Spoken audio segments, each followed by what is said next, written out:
নমস্কাৰ এই মুহূৰ্তৰ সময় প্ৰত্যেকগৰাকী জনতালৈ দিবলৈ লৈছো ডাঙৰ খবৰ তো যিসকল মানুহে ভিডিঅ'টোত ক্লিক কৰিছে অনুগ্ৰহ কৰি ভিডিঅ'টো স্কিপ নকৰি প্ৰথমৰ পৰা শেষলৈ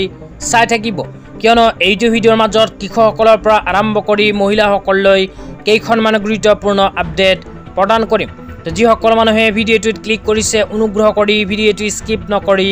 প্ৰথমৰ পৰা শেষলৈ চাই থাকিব লগতে মোৰ চেনেলত নতুন হলে প্লিজ চেনেলটো সাবস্ক্ৰাইব কৰি মোৰ লগত থাকিব আৰু ভিডিঅ'টো ভাল লাগিলে অনুগ্ৰহ কৰি শেয়াৰ কৰি দিব তলত থকা শেয়াৰ অপচনত ক্লিক কৰি ভিডিঅ'টো এতিয়াই শেয়াৰ কৰি দিব তো বলক ভিডিঅ'টো আৰম্ভ কৰি আজি প্ৰথমটো গুৰুত্বপূৰ্ণ আপডেটৰ বিষয়ে বিস্তাৰিত জানি লওক তো আজি প্ৰথমটো গুৰুত্বপূৰ্ণ আপডেট হল কৃষকসকলৰ বাবে তো আপোনালোকে মোবাইল স্ক্ৰীনত চাব পাৰিছে অসমৰ মাননীয় মুখ্যমন্ত্ৰী ডাঙৰীয়াই কেইদিনমান আগত এনেকৈ এখন আপডেট প্ৰদান কৰিছিল তো ইয়াতে লিখা আছে আপোনালোকক জনাবলৈ পাই সুখী হৈছো যে প্ৰথমবাৰৰ কাৰণে অসমে 2024-25 বৰ্ষৰ বাবে সম্পূৰ্ণ ধান ক্ৰয় লক্ষ্যত উপনীত হৈছে নিৰ্ধাৰিত লক্ষ্য 5,85,500 মেট্ৰিক টন 8/6/2025 তাৰিখলৈকে ক্ৰয় কৰা হৈছে 5,85,012.75 মেট্ৰিক টন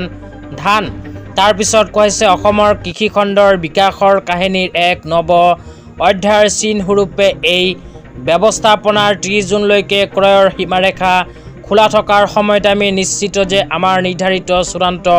পৰিসংখ্যাৰ লক্ষ্য অতিক্ৰম কৰিব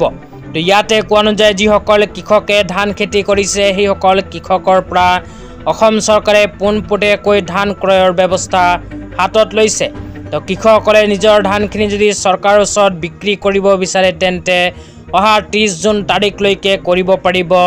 বিক্ৰী 30 জুন তাৰিখলৈকে ক্ৰয়ৰ সীমাৰেখা খোলা থাকিব বুলি ইয়াতে স্পষ্টভাৱে উল্লেখ কৰা হৈছে তো আপোনালোকে যদি চৰকাৰৰ ওচৰত ধান বিক্ৰী কৰিব বিচাৰে তেন্তে অহা 30 জুন তাৰিখৰ ভিতৰতে কৰক বিক্ৰী তেতিয়া আপোনালোকক দিবলৈ লৈছো আজি দ্বিতীয়টো খুবেই গুৰুত্বপূৰ্ণ খবৰ আজিৰ দ্বিতীয়টো গুৰুত্বপূৰ্ণ খবৰ হল অৰুণোদয় আঁচনিলৈ তো আপোনালোকে মোবাইল স্ক্ৰীনত চাব পাৰিছে অসম চৰকাৰে 2025-26 বিত্তীয় বৰ্ষৰ বাজেটত এনেকৈ এখন সিদ্ধান্ত গ্ৰহণ কৰিছে তো ইয়াতে লিখা আছে অৰুণোদয় 3.0 নাৰীৰ সামাজিক সুৰক্ষা নিশ্চিতকৰণ অৰুণোদয় 3.0 আঁচনি ৰূপায়ণৰ বাবে অসম চৰকাৰে 5,000 কোটি টকাৰ আবণ্টন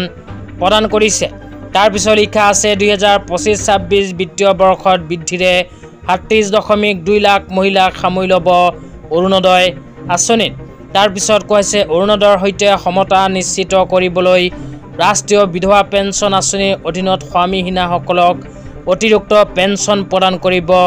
অসম চৰকাৰে তো আজি ইমানেই ভিডিঅ'টো চাই কেনে পেলাই নিশ্চয় এইটো ভিডিঅ'ৰ কমেণ্ট বক্সত কমেণ্ট কৰি জনাই দিব তো ধন্যবাদ।